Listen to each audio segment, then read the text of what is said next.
السلام علیکم ورحمۃ اللہ وبرکاتہ۔ درود شریف پڑھنا ہے۔ اللهم صل على محمد وعلى آل محمد كما صليت على إبراهيم وعلى آل إبراهيم إنك حميد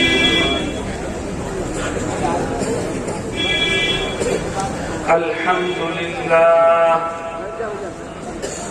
الحمد لله نحمده ونستعينه ونستغفره ونؤمن به ونتوكل عليه ونعوذ بالله من شرور أنفسنا ومن سيئات أعمالنا، من يهده الله فلا مضل له ومن يضلله فلا هادي له، ونشهد أن لا إله إلا الله وحده لا شريك له، ونشهد أن سيدنا ونبينا وشفيعنا وسندنا ومولانا محمدا عبده ورسوله،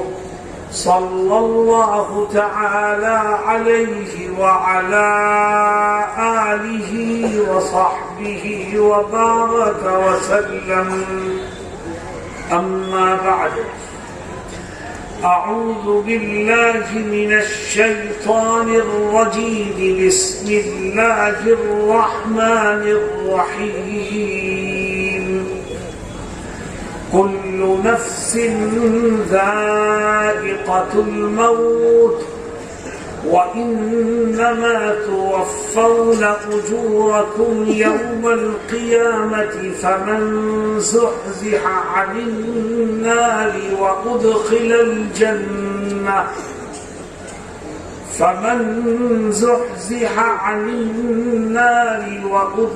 الجنة فقد فاز، وما الحياة الدنيا إلا متاع الغرور، صدق الله مولانا العظيم۔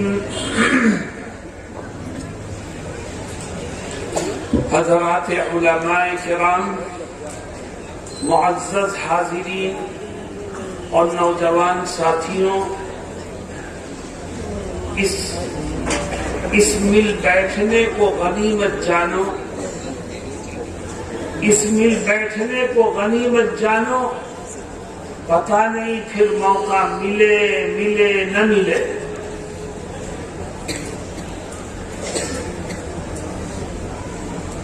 نبی کریم صلی اللہ علیہ وسلم نبی آخر الزمان ہے، سید الانبیاء والمرسلین ہیں، امام الانبیاء ہیں، اللہ کے سب سے لاڈلے نبی ہیں، اللہ کے محبوب ہیں، تمام اوصاف حمیدہ کے جامع ہیں۔ اللہ کے بعد اگر کسی کا مرتبہ ہے تو وہ محمد صلی اللہ علیہ وسلم کا مرتبہ ہے، لیکن اتنی عظیم شخصیت، اتنی عظیم اوصاف کی حامل شخصیت بھی دنیا میں ہمیشہ نہیں رہی۔ ایک دن آیا کہ آپ دنیا سے پردہ فرما کر کے چلے گئے۔ معلوم یہ ہوا کہ دنیا میں جو آیا ہے اس کو ایک نہ ایک دن دنیا کو چھوڑ کر کے جانا ہی پڑے گا۔ اگر کوئی ہمیشہ رہتا دنیا میں تو محمد صلی اللہ علیہ وسلم کی ذات ایسی تھی جو ہمیشہ باقی رہتی، لیکن جب آپ ہی نہ رہے تو کسی اور کی کیا حیثیت ہے؟ یقیناً ہمیشہ رہنے والی ذات صرف اللہ رب العزت قرآن کریم میں فرماتا ہے، كل من عليها فان ويبقى وجه ربك ذو الجلال والإكرام۔ اس دنیا کی ہر چیز فنا ہو جانے والی ہے، رہنے والی ذات صرف اللہ ہے، اس کے علاوہ کسی کو بقا حاصل نہیں۔ ایک دن میں بھی دنیا سے چلا جاؤں گا اور ایک دن آپ میں سے ہر ایک کو دنیا کو چھوڑ کر کے جانا پڑے۔ میرے دوستو، آج ہمیں کوئی پریشانی ہوتی ہے تو ہماری آل اولاد ہماری مدد کے لیے کھڑی ہو جاتی ہے، ہمارے رشتہ دار ہماری مدد کے لیے کھڑے ہو جاتے ہیں، ہمارے دوست احباب ہماری مدد کے لیے کھڑے ہو جاتے ہیں۔ ہمیں کوئی پریشانی ہوتی ہے تو ہم پیسے کو پانی کی طرح بہاتے ہیں اور اپنی پریشانی کو دور کرنے میں کامیاب ہو جاتے ہیں۔ یاد رکھو، ایک دن ایسا آنے والا ہے کہ جس دن انسان کے کام اس کی آل اولاد نہیں آئے گی، انسان کے کام اس کی مال و دولت نہیں آئے گی، انسان کے کام اس دن تو صرف اس کے اعمال آئیں گے۔ ہم دنیا سے جائیں گے تو کیا لے کے جائیں گے؟ میرے دوستوں اور ساتھیوں، میرے ذہن میں ایک حدیث شریف ہے، میں آپ کے سامنے اس کو پیش کرتا ہوں، لیکن میری ایک شرط ہے۔ وہ شرط یہ ہے کہ آپ اس حدیث کو غور سے سنیں اور اس نیت کے ساتھ سنیں کہ انشاءاللہ زندگی بھر اس کو یاد رکھیں گے اور اس پر عمل کی کوشش کرتے رہیں گے۔ کیوں بھائی کرتے رہو گے؟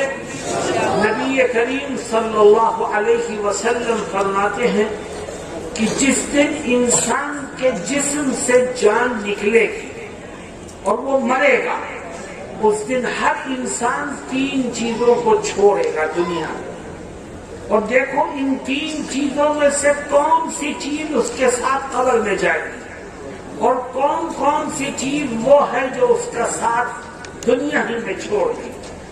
آپ فرماتے ہیں کہ جب انسان مرتا ہے تو نمبر 1 مال و دولت کو چھوڑتا ہے، نمبر 2 اپنے رشتہ داروں اور قرابت داروں کو چھوڑتا ہے، اور نمبر 3 اپنے اعمال کو چھوڑتا ہے۔ ان 3 چیزوں میں سے کون سی چیز اس کے ساتھ جائے گی؟ آپ فرماتے ہیں کہ مرنے کے بعد جیسے ہی انسان کو غسل دے کر اور کفن کی 2 چادروں میں لپیٹ کر گھر سے باہر اس کی میت کو نکالا جاتا ہے، اسی وقت مال و دولت کو اس کا ساتھ چھوڑ دیتے۔ کیوں؟ اس لیے کہ کفن کی چادروں میں روپے کی گڈیاں نہیں جاتی، الماری کی چابیاں نہیں جاتی، بینک کی کاپیاں نہیں جاتی۔ تو ملینر ہے، اربوں خربوں کا مالک ہے، تیری دولت کا ایک ایک پیسہ دنیا ہی میں دھرا کا دھرا رہ جائے گا، تیرے کفن میں کسی چیز کو لپیٹا نہیں جا سکتا، تیرے دونوں ہاتھ خالی ہوں گے۔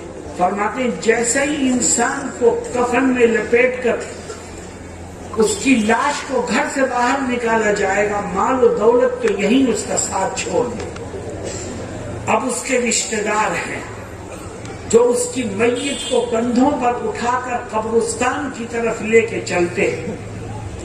فرماتے ہیں کہ جب رشتہ دار جنازے کو کندھوں پر اٹھا کر قبرستان کی طرف لے کے چلتے ہیں تو مرنے والا بولتا ہے، اے اللہ کے نبی، ہم نے تو کبھی کسی جنازے کی آواز نہیں سنی، تم نے سنی ہو یا نہ سنی ہو، تمہارا نبی کہتا ہے۔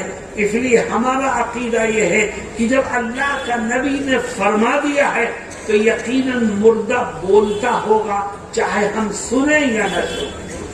چنانچہ نبی کریم صلی اللہ علیہ وسلم فرماتے ہیں کہ اگر مرنے والا نیک اور صالح ہوتا ہے تو جب رشتہ دار اس کا جنازہ اٹھا کے قبرستان کی طرف چلتے ہیں تو وہ بولتا ہے، وہ کہتا ہے کہ اے لوگوں، مجھے میری آخری منزل کی طرف جلدی سے پہنچاؤ، اے لوگوں مجھے وہاں جلدی سے پہنچاؤ جہاں میرے رب نے میرے لیے جنت کی نعمتوں کو تیار کر رکھا ہے۔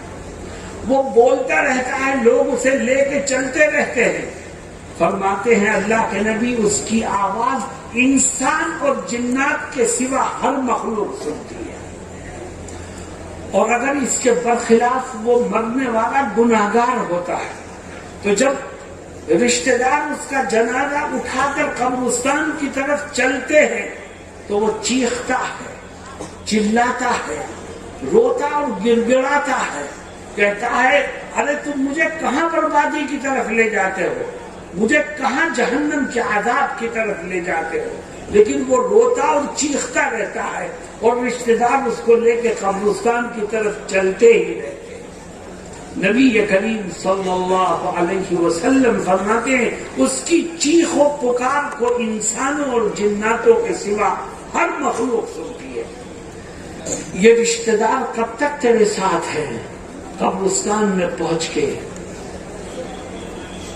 تیری میت کو، لاش کو قبر کے کنارے رکھیں گے اور کوئی ایک دو ساتھی اترے گا تاکہ تجھے قبر میں اتارنے کے لیے وہ سہارا دے سکے. اور جب وہ تمہیں لٹا دیں گے قبر میں تو یاد رکھو جو ایک دو نیچے اترے تھے وہ بھی اوپر آ جائیں گے. تیرا بھائی بھی کھڑا ہوگا، تیرا باپ بھی کھڑا ہوگا، تیرا دوست بھی کھڑا ہوگا، تیرے ملنے جلنے والے بھی کھڑے ہوں گے. لیکن جب تجھے دفن کرنے کا وقت آئے گا تو کوئی بھی تیرے ساتھ دفن ہونے کو تیار نہیں ہوگا. سب باہر کھڑے ہوں گے اور منو مٹی کے نیچے تجھے دبا دیں گے. نبی کریم صلی اللہ علیہ وسلم فرماتے ہیں جیسے ہی تیری قبر بند ہوئی تیرے رشتہ داروں نے بھی تیرا ساتھ چھوڑا. کون رشتہ دار ہے جن کے لیے میں ہر جائز اور ناجائز کاموں کو کیا کرتا تھا، جن کی خدمت کرنا میں اپنے لیے فخر کی بات سمجھتا تھا، جن کی تمناؤں کو پورا کرنا میں اپنے لیے ضروری سمجھتا تھا، آج ان میں سے کوئی میرے ساتھ نہیں آ رہا. نبی کریم صلی اللہ علیہ وسلم فرماتے ادھر رشتہ دار قبر کو بند کر کے جانے کے لیے قبرستان سے واپس ہونے کے لیے چلیں گے، ادھر اللہ رب العزت اس مرنے والے کے کان میں سننے کی طاقت کو پیدا کر دے گا. وہ کیا سنے گا اپنی قبر میں بیٹھ کر کے؟ فرماتے ہیں وَإِنَّهُ لَيَسْمَعُ قَرْعَ نِعَالِهِمْ، فرماتے ہیں وہ واپس جانے والے رشتہ داروں کے جوتے کی آواز کو اپنے کانوں سے سنے گا. سب چھوڑ کے چلے گئے. مال و دولت نے تو تیرا ساتھ پہلے ہی چھوڑ دیا تھا، یہ رشتہ دار تجھے قبرستان لے کے آئے اور قبر میں تجھے دفن کر کے یہ بھی ساتھ چھوڑ کے چلے گئے. ادھر رشتہ دار قبرستان کے گیٹ سے باہر نکلیں گے، ادھر کیا ہوگا؟ قبر کے اندر آقائے دو جہاں سرور کائنات حضرت محمد مصطفیٰ صلی اللہ علیہ وسلم فرماتے ہیں کہ اگر مرنے والا آدمی نیک ہوگا تو رشتہ داروں کے جانے کے بعد اس کی قبر کا ایک کونا پھٹے گا اور اس کے اندر سے ایک خوبصورت انسان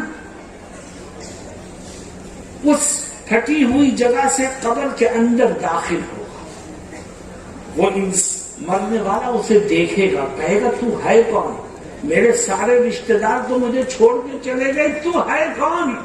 اور اتنا خوبصورت شکل و صورت کا انسان ہے تو، میں نے تو تجھ جیسا انسان آج تک دیکھا ہی نہیں. وہ کیا جواب دے گا؟ کہے گا میں کوئی اور نہیں ہوں، انا عملک الصالح.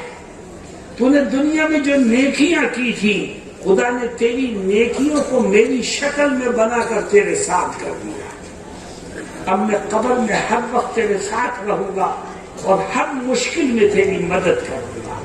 اللہ کے نبی صلی اللہ علیہ وسلم فرماتے ہیں اس کی برکت سے اللہ اس کی قبر کو تا حد نگاہ کشادہ فرما دے گا، اس کی قبر کو روشن فرما دے گا، اس کی قبر کو جنت کے باغ میں تبدیل فرما دے گا. غور کرو، انسان نے مرتے وقت تین چیزیں چھوڑی تھی، مال و دولت، رشتہ دار اور اعمال. یہ بتاؤ قبر میں اس کے ساتھ کون گیا ہے؟ مال و دولت قبر میں گیا، رشتہ دار قبر میں گئے؟ نہیں، انسان کے قبر میں صرف اس کے اعمال ہی اس کے ساتھ جائے. اللہ کے نبی صلی اللہ علیہ وسلم فرماتے ہیں کہ اگر مرنے والا گناہگار ہوتا ہے تو اس کی قبر کا بھی ایک کونا پھٹے گا اور اس میں سے ایک بڑا بدشکل اور ڈراؤنی صورت کا انسان قبر میں داخل ہوگا. وہ مرنے والا اسے دیکھ کر گھبرائے گا, پوچھے گا تو ہے کون؟ میرے سارے رشتے دار چلے گئے, تو جیسا بدشکل انسان, ڈراؤنی صورت کا انسان میں نے آج تک نہیں دیکھا, تو ہے کون؟ کیوں میری قبر میں آیا؟ تو میرے دوستوں وہ جواب کیا دے گا؟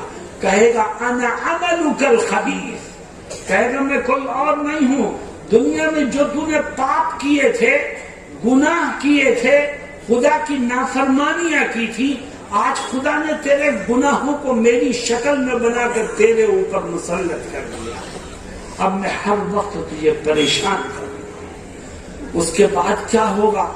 اس مرنے والے کی قبر کی دونوں دیواریں آپس میں ملنا شروع ہو جائیں گی, اور ملتے ملتے ملتے ملتے اتنی مل جائیں گی کہ اس مرنے والے کی ایک طرف کی پسلیاں دوسری طرف کی پسلیوں میں ایسے گھس جائیں گی. بتاؤ اس وقت انسان بھاگ کے جائے گا تو کہاں جائے گا؟ اس کی قبر کو جہنم کے گڑھے میں تبدیل کر دیا جائے گا. میرے دوستوں اور ساتھیوں, میرے آقا حضرت محمد مصطفیٰ صلی اللہ علیہ وسلم نے اچھائی اور برائی دونوں کو بیان کر دیا. اب میں تم سے ایک سوال کرتا ہوں, اور میرے سوال کا جواب زور سے دینا, تم جو کہو گے تمہارا رب سنے گا. یہ بتاؤ کہ تم اپنی قبر میں اچھا ساتھی چاہتے ہو کہ نہیں چاہتے؟ یہ بتاؤ کہ تم اپنی قبر کو جنت کے باغ میں تبدیل کرانا چاہتے ہو کہ نہیں چاہتے؟ میرے دوستوں, اگر یہ چاہتے ہو کہ قبر میں آپ کو خدا اچھا ساتھی نصیب فرمائے اور آپ کی قبر کو جنت کے باغ میں تبدیل فرمائے, تو آپ کو دنیا کی زندگی میں کچھ کام کرنے پڑیں گے. انہی کی برکت سے آپ کی قبر جنت کا باغ بنے گی. انہی کاموں کی برکت سے آپ کو قبر میں اچھا ساتھی ملے گا. وہ کیا کام ہے میرے دوستوں اور ساتھیوں؟ صرف اور صرف 5 کام ہیں. جس نے یہ 5 کام زندگی میں کیے, میں اسے یقین دلاتا ہوں کہ خدا اس کی قبر کو جنت کے باغ میں تبدیل کرے گا. خدا اس کو قبر میں بہترین ساتھی عطا فرمائے گا. وہ 5 کام کیا ہیں میں ایک ایک کر کے ذکر کروں گا, لیکن میری شرط یہ ہے کہ یہ طے کرو کہ انشاءاللہ جو سنیں گے اس پر عمل کریں گے. سب سے پہلا کام, کچھ باتیں میں نے کل بتائی تھی, کچھ آج بتاتا ہوں. 5 کاموں میں سب سے پہلا کام, آج سے یہ طے کر لو کہ انشاءاللہ زندگی کے آخری سانس تک جو لقمہ میرے پیٹ میں جائے گا وہ حلال کا, جس کا کھانا حلال ہو, جس کا پینا حلال ہو, جس کی آمدنی حلال ہو, وہ سن لے کہ خدا اس کو قبر میں اچھا ساتھی نصیب فرمائے گا اور اس کی قبر کو جنت کے باغ میں تبدیل فرما دے گا. آج مسلمان پیسہ کمانے کے چکر میں پڑا ہے اور حرام و حلال کا فرق اس کے ذہن سے نکل چکا ہے. پیسہ کماؤ, لیکن آج سے طے کرو کہ حرام کو لات ماریں گے اور انشاءاللہ رزق حلال کمائیں گے. اگر تم نے اللہ کے خوف سے حرام کو چھوڑا, ناجائز کاموں کو چھوڑا, فرماتا ہے جب بھی تو کسی پریشانی میں گھرے گا, غیر سے پریشانی سے نکلنے کا راستہ میں تیرے لیے پیدا کرتا چلا جاؤں. جس کو خدا کی طرف سے یہ اطمینان حاصل ہو جائے کہ میں پریشانی میں گروں گا تو میرا رب میری مدد کرے گا, اس سے زیادہ کامیاب انسان کون ہو سکتا؟ وَمَن يَتَّقِ اللَّهَ يَجْعَلْ لَهُ مَخْرَجًا. آج سے طے کرو کہ ہم حرام کاروبار کو چھوڑیں گے, سودی لین دین سے اپنے آپ کو بچائیں گے اور حرام آمدنی سے اپنے دامن کو محفوظ رکھیں گے. تم یہ عہد کرو حرام کو لات مارو. جب پریشانی میں گھرو گے تو یقین رکھو دل میں تمہارا رب تمہاری مدد کرے گا. اور دوسرا وعدہ کیا کرتا ہے؟ وَيَرْزُقُهُ مِنْ حَيْثُ لَا يَحْتَسِبُ. تو حرام کو چھوڑ میرے ڈر سے، کسی اور کے ڈر سے نہیں، اللہ کے ڈر سے. تو اللہ کیا وعدہ فرماتا ہے؟ کہتا ہے میں تجھ کو ان راہوں سے رزق عطا کروں گا جن کا خیال بھی تیرے ذہن میں نہیں آیا. میرے دوستو، وہ تو احکم الحاکمین ہے، وہ زمین و آسمان کا مالک ہے. آؤ ہم طے کریں کہ ہم تھوڑا کمائیں گے یا زیادہ کمائیں گے. انشاءاللہ حلال کا کمائیں گے اور حرام پر لات ماریں گے. اور یاد رکھو میرے دوستو، اللہ رب العزت نے ہماری تقدیر میں جو کچھ لکھ دیا ہے ہمیں وہی ملے گا.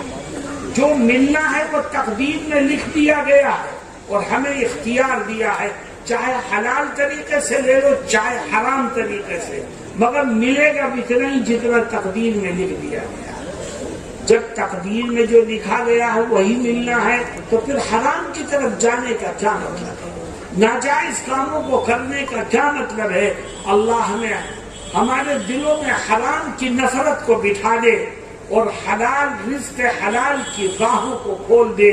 جو حلال طریقے سے کمائے گا اور کھائے گا اللہ رب العزت اس کو قبر میں بہترین ساتھی عطا فرمائے گا اور اس کی قبر کو جنت کے باغ میں تبدیل فرما دے گا. کیوں بھائی اس پر عمل کرو گے انشاءاللہ؟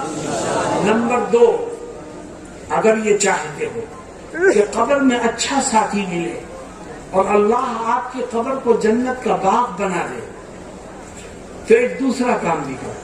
اور وہ دوسرا کام یہ ہے کہ آج سے اس بات کا عہد کر لو کہ زندگی کے آخری سانس تک جب کسی کا کوئی حق میری طرف نکلے گا تو ایک ایک پیسے کا حساب کر کے اس کے حق کو ادا کر دوں گا. بھائی کا حق نکلے گا اسے ادا کر دوں گا، بہن کا حق نکلے گا اسے ادا کر دوں گا، کاروبار میں شریک پارٹنر کا حق نکلے گا اسے ادا کر دوں گا، پڑوسی کا حق نکلے گا اسے ادا، جس کا حق نکلے گا میں اس کے حق کو ادا کر دوں گا. یاد رکھو جو حق ادا کرتے کرتے دنیا سے جائے گا اللہ اس کو قبر میں بہترین ساتھی عطا فرمائے گا، اس کی قبر کو جنت کے باغ میں تبدیل فرما دے گا. مسلمانوں، بنکی کے لوگوں اور اطراف سے آئے ہوئے ساتھیوں، آج مسلمان حق کو ادا نہیں کر رہا ہے بلکہ حق تلفی کے گناہ میں گردن تک دھسا ہوا ہے. میں آپ سے پوچھتا ہوں کہ بتاؤ، باپ مرتا ہے ابھی اس کا کفن بھی میلا نہیں ہوتا، اولاد میں جائیداد کے جھگڑے شروع ہوتے ہیں کہ نہیں ہوتے؟ اس کی وجہ حق تلفی ہے. اگر ہم میں سے ہر ایک دوسرے کو کے حق کو دینے والا بن جائے تو جھگڑے جڑ سے ختم ہو جائے. میرے دوستو، جس کے پاس طاقت ہے وہ کمزور کا حق مارتا ہے اور ڈرتا نہیں اس رب سے جو تیری طاقت کو چھیننے پر قدرت رکھتا ہے، جو تجھ کو اپاہج اور مجبور اور معذور بھی بنا سکتا ہے. جس کے پاس اقتدار ہے وہ عام آدمی کے حق کو مارتا ہے. میرے دوستوں اور ساتھی، آج سے طے کرو کہ جس کا جو حق ہماری طرف نکلے گا ہم ایک ایک پیسے کا حساب کر کے اس کے حق کو ادا کر دیں. اور اس بات کو ذہن میں رکھو کہ حق تلفی کا گناہ اتنا بڑا گناہ ہے، اتنا بڑا گناہ ہے کہ کوئی عبادت اس گناہ کو نہیں مٹا سکتی اور اللہ کی پکڑ سے کوئی عبادت اس گناہ کے ہوتے ہوئے انسان کو نہیں بچا سکتی. چنانچہ نبی کریم صلی اللہ علیہ وسلم ایک حدیث شریف میں فرماتے ہیں کہ کل میدان محشر میں اللہ یہ اعلان فرمائے گا کہ جس نے میرا حق مارا ہوگا، میں رحیم و کریم ہوں، میں جو گناہ چاہوں گا اس کے معاف کر دوں گا، لیکن اگر کسی نے میرے بندے کا حق مارا ہے تو میں اسے کبھی معاف نہیں کروں گا، کیونکہ وہ میرا حق نہیں ہے، بندے کا حق ہے. بندہ ہی اس کو معاف کر سکتا ہے، میرے ہاں معافی کا دروازہ بند ہے. میرے دوستوں اور ساتھیوں، ہم میں سے بہت سے لوگ یہ سوچتے ہیں کہ میں نے فلاں کا حق مارا، پیسے آ گئے، چلو عمرہ کر کے آتے ہیں، عمرہ اس گناہ کو دھو دے گا۔ تو نے ایک نہیں 100 عمرے کر لیے، ایک نہیں 10 حج کر لیے۔ یاد رکھ، اگر حق تلفی کا گناہ کیا ہے تو نے، تو یہ عمرے اور یہ حج تجھے خدا کی پکڑ سے نہیں بچا سکتے۔ آج سے طے کرو کہ جب کسی کا کوئی حق نکلے گا انشاءاللہ اس کو پہلی فرصت میں ادا کریں گے۔ جو بھی کرو گے، اور یہ مت سوچو کہ میں کل ادا کر دوں گا، 1 مہینے کے بعد ادا کر دوں گا، 1 ہفتے کے بعد نہیں۔ ہمیں تو پتہ ہی نہیں کہ ہم کل صبح کا سورج دیکھ سکیں گے یا نہیں دیکھ سکیں گے، پھر ہم کیوں ٹالتے ہیں اسے؟ کہو پہلی فرصت میں ادا کروں گا انشاءاللہ، اور آپ عزم کریں گے تو آپ کا رب آپ کی مدد کرے گا اور ادا کرنے میں آپ کا تعاون کرے گا۔ اللہ رب العزت حق تلفی کے گناہ سے بچنے کی ہمیں توفیق عطا فرمائے۔ جو حقوق کو ادا کر کے دنیا سے جائے گا، خدا اس کو قبر میں بہترین ساتھی عطا فرمائے گا اور اس کی قبر کو جنت کے باغ میں تبدیل فرمائے گا۔ نمبر 3، میرے دوستوں اور ساتھیوں، اگر یہ چاہتے ہو کہ قبر میں خدا اچھا ساتھی نصیب فرمائے اور آپ کی قبر جنت کا باغ بن جائے، تو ایک تیسرا کام بھی کرو، اور وہ تیسرا کام یہ ہے کہ آج سے طے کر لو کہ انشاءاللہ زندگی کے آخری سانس تک اپنے دل میں کبھی کسی کے لیے حسد اور بغض و عناد کو پیدا نہیں ہونے دیں گے۔ جس کا دل حسد اور بغض و عناد سے پاک ہوگا، اللہ اس کو جنت میں ٹھکانہ نصیب فرمائے گا، اس کی قبر کو جنت کے باغ میں تبدیل فرمائے گا۔ اور جس کے دل میں حسد ہے، بغض و عناد ہے، جلن ہے دوسرے کے لیے، تو یاد رکھو یہ ایسا گناہ ہے جو انسان کی نیکیوں کو جلا کر کے خاک کر دیتا ہے۔ آج مسلمان اپنے غم سے پریشان نہیں ہے، آج مسلمان دوسرے کے سکھ سے پریشان ہے۔ فلاں نے اتنا اچھا گھر کیسے بنا لیا، اس کا کاروبار اتنا زیادہ کیسے آگے بڑھ گیا، ہمارے سینے پر سانپ لوٹ رہا ہے، اس نے اتنے بہترین کپڑے کیسے پہن لیے، اس کو سلام کرنے والے لوگوں کی تعداد کیسے بڑھ رہی ہے، اس کو عزت اور عہدہ کیسے مل رہا ہے۔ ہم سے کسی کی ترقی اور کسی کی عزت افزائی نہیں دیکھی جا سکتی۔ یاد رکھو یہ اتنا بڑا گناہ ہے کہ جس کے دل میں حسد پیدا ہوا اس کی نیکیاں اکارت ہوں گی۔ چنانچہ نبی کریم صلی اللہ علیہ وسلم ایک حدیث شریف میں فرماتے ہیں، ایاک والحسد، ایاک والحسد فإن الحسد يأكل الحسنات كما تأكل النار الحطب۔ آپ فرماتے ہیں تم حسد کے گناہ سے بچو۔ کیوں؟ اس لیے کہ حسد کا گناہ انسان کی نیکیوں کو اس طرح جلا کر خاک کر دیتا ہے جیسے آگ سوکھی ہوئی لکڑی کو جلا کر کے خاک کر دیتی ہے۔ میرے دوستو، ایک بات سمجھنے کی ہے کہ حسد اتنا بڑا گناہ کیوں ہے کہ اس کی وجہ سے انسان کی ساری نیکیاں جل کر خاک ہو جاتی ہیں۔ یہ اتنا بڑا گناہ کیوں ہے، اس کو سمجھنے کی کوشش کرو۔ ہم اگر کسی آدمی کی ترقی سے جل رہے ہیں، کسی کی عزت سے جل رہے ہیں، کسی کے کاروبار کے بڑھنے سے جل رہے ہیں، تو ہمیں جلنے اور حسد میں مبتلا ہونے سے پہلے یہ سوچنا چاہیے کہ اگر یہ آدمی ترقی کر رہا ہے تو اس کے لیے ترقی کے دروازے کس نے کھولے؟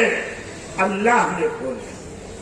اگر یہ آگے بڑھ رہا ہے تو اس کو آگے بڑھنے کا موقع کون دے رہا ہے؟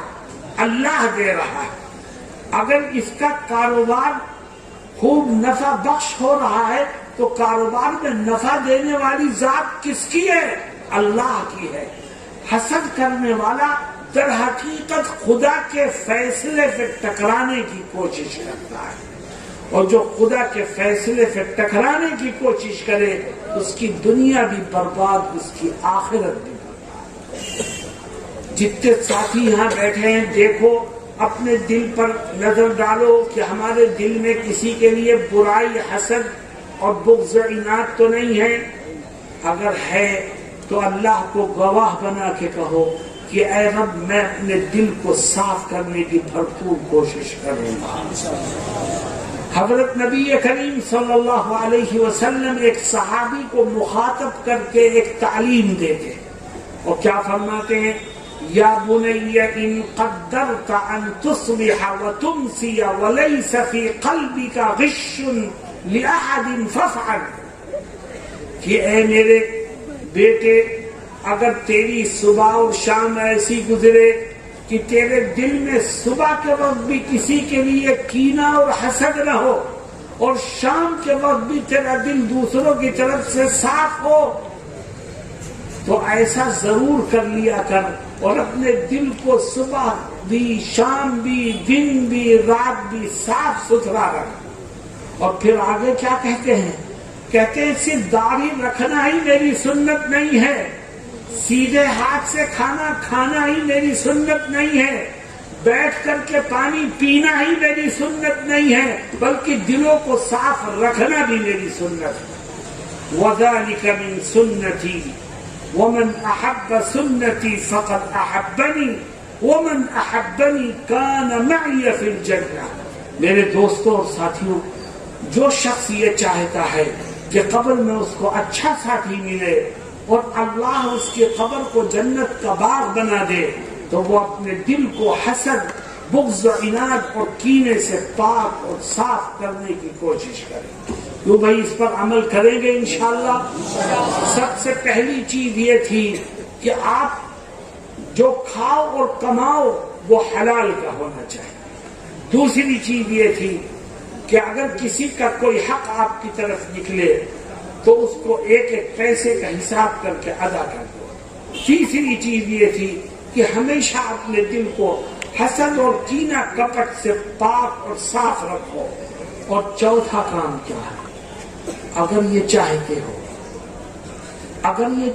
ہو کہ اللہ قبر میں آپ کو اچھا ساتھی نصیب فرمائے اور آپ کی قبر جنت کا باغ بن جائے، تو ایک چوتھا کام یہ کرو کہ آج سے طے کرو کہ انشاءاللہ میں اپنی زبان سے اور ہاتھ سے کبھی کسی کو ناحق کوئی تکلیف نہیں پہنچاؤں۔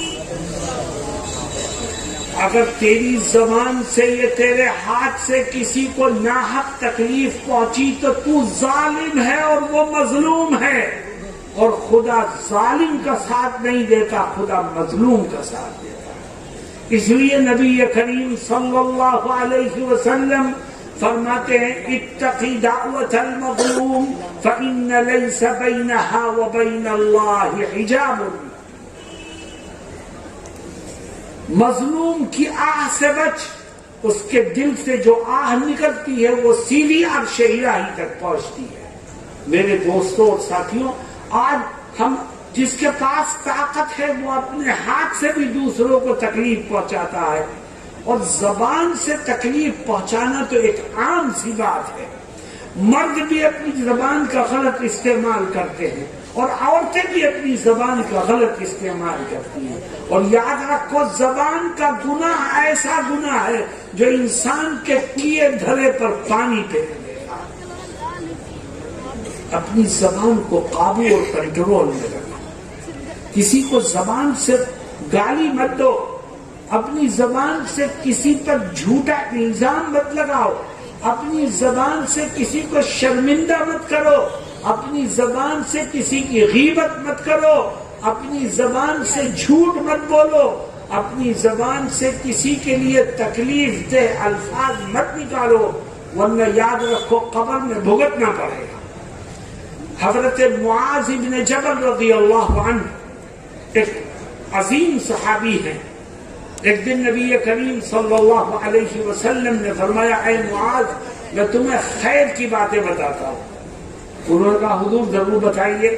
فرمایا معاذ تہجد کی نماز پڑھا کرو، اے معاذ صدقہ خیرات کیا کرو، اے معاذ جہاد فی سبیل اللہ میں حصہ لیا کرو۔ معاذ کہنے لگے آقا میں ضرور کروں گا ان نیکیوں۔ آقا آقا فرماتے اے معاذ تمہیں پتہ ہے کہ ان نیکیوں کی قبولیت کا دار و مدار کس پر ہے؟ معاذ کہتے ہیں کہ نہیں مجھے نہیں معلوم، آپ ہی جانتے ہوں گے۔ تو آپ کیا فرماتے ہیں کہ اے معاذ اگر تم یہ چاہتے ہو تمہاری تہجد قبول ہو، تمہارا صدقہ خیرات قبول ہو، تمہارا جہاد فی سبیل اللہ قبول ہو، تو ہمیشہ اپنی زبان کو قابو اور کنٹرول میں رکھنا۔ جس کی زبان قابو میں ہوگی اسی کی عبادتیں بھی قبول ہوں۔ حضرت معاذ بن جبل رضی اللہ عنہ فرماتے ہیں میں حیران رہ گیا اور میں نے سوال کیا کہ یا رسول اللہ انا لمؤاخذون بما نتکلم به، اے آقا کیا جو کچھ ہم بولتے ہیں اس پر بھی ہماری پکڑ ہوگی؟ تو آقا کیا جواب دیتے ہیں؟ فرماتے ہیں معاذ سنو، میں نے جہنم میں جانے والے لوگوں میں سے زیادہ تر لوگ وہ دیکھے جو زبان کے گناہ کی وجہ سے جہنم میں گئے۔ اللہ ہم سب کی حفاظت فرمائے۔ اور ہم طے کریں کہ ہم اپنی زبان کو، ہاتھ کو ہمیشہ قابو اور کنٹرول میں رکھیں گے۔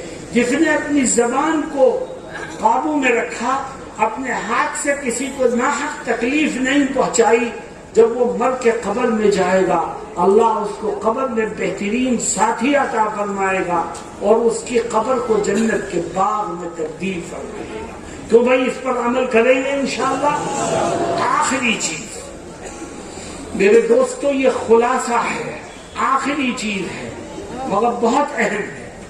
اگر یہ چاہتے ہو کہ قبر میں اچھا ساتھی ملے اور آپ کی قبر جنت کا باغ بنے تو ایک پانچویں چیز کرو، آخری کام، اور وہ یہ ہے کہ آج سے طے کر لو کہ زندگی کے آخری سانس تک اٹھتے بیٹھتے چلتے پھرتے کھاتے پیتے نبی کریم صلی اللہ علیہ وسلم کی سنتوں پر عمل کروں گا انشاءاللہ۔ جو آقا کی سنتوں پر عمل کرتے کرتے دنیا سے جائے گا اللہ اس کو قبر میں بہترین ساتھی عطا فرمائے گا اور اس کی قبر کو جنت کے باغ میں تبدیل کر دے گا۔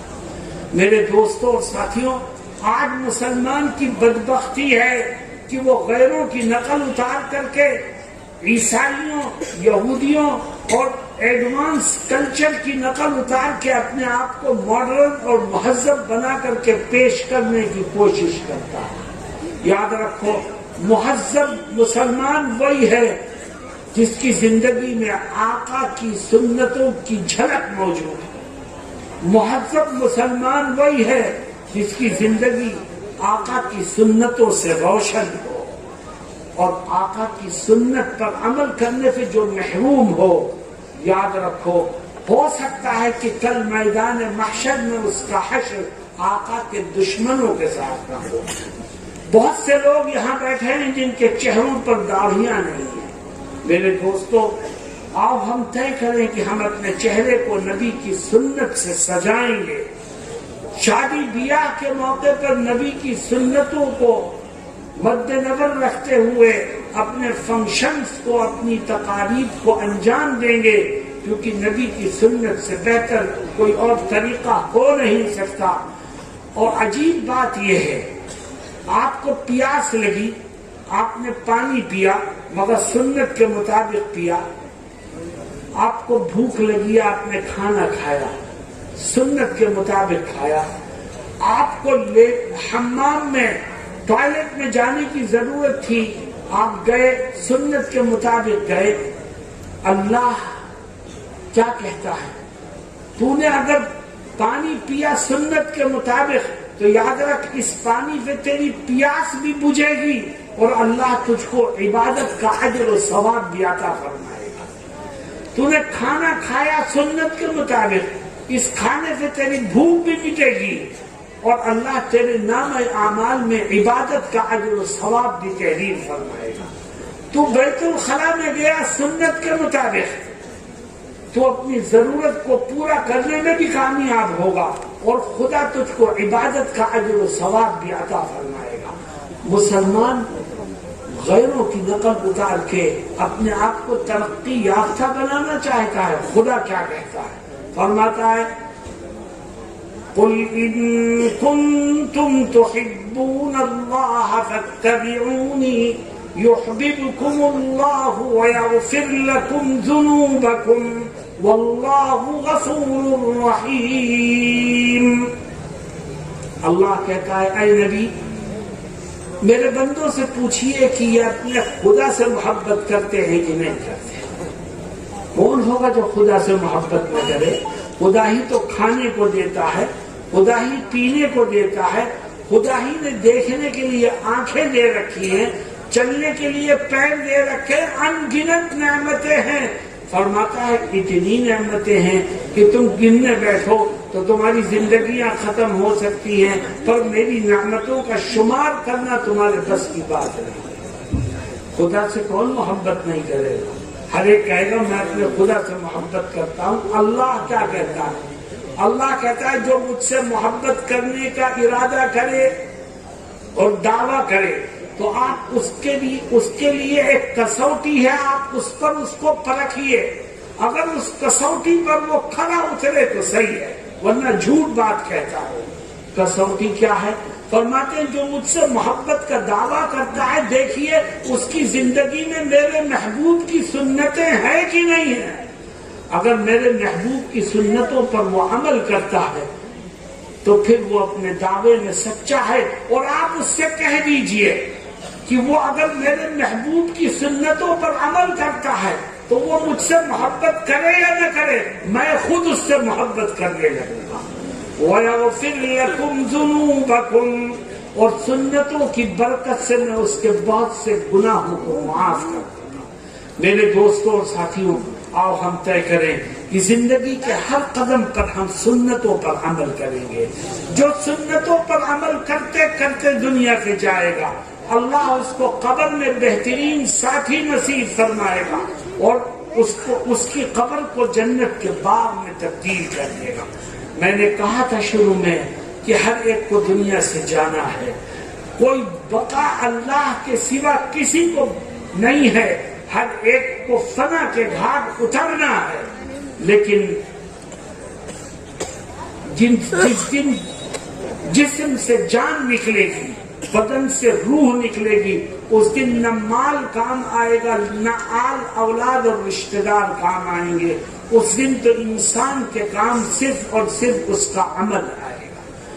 اگر آپ یہ چاہتے ہیں کہ قبر کی ذلتوں سے محفوظ رہیں، اگر آپ یہ چاہتے ہیں کہ وہاں کی پریشانیوں سے آپ کا رب آپ کو بچا لے، تو زندگی میں یہ 5 کام کیجئے.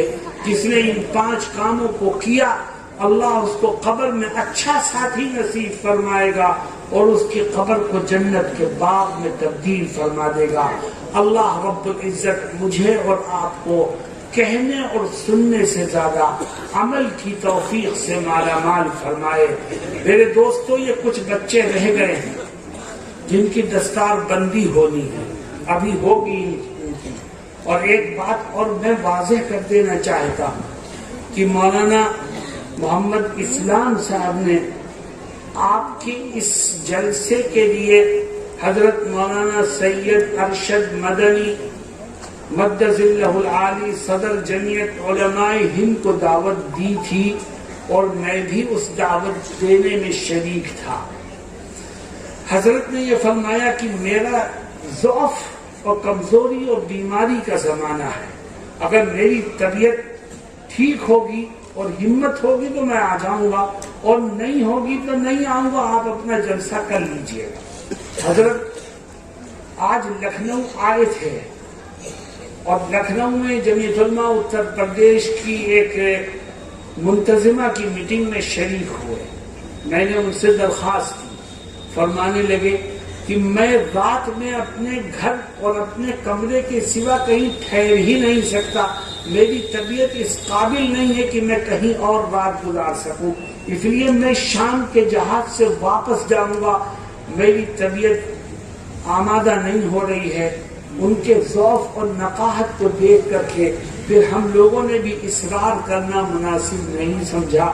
حضرت تشریف نہیں لائے، مگر حضرت کی دعائیں کل بھی آپ کے ساتھ تھی، آج بھی آپ کے ساتھ ہیں اور آگے بھی آپ کے ساتھ رہیں گی انشاءاللہ. وآخر دعوانا ان الحمد للہ رب العالمین.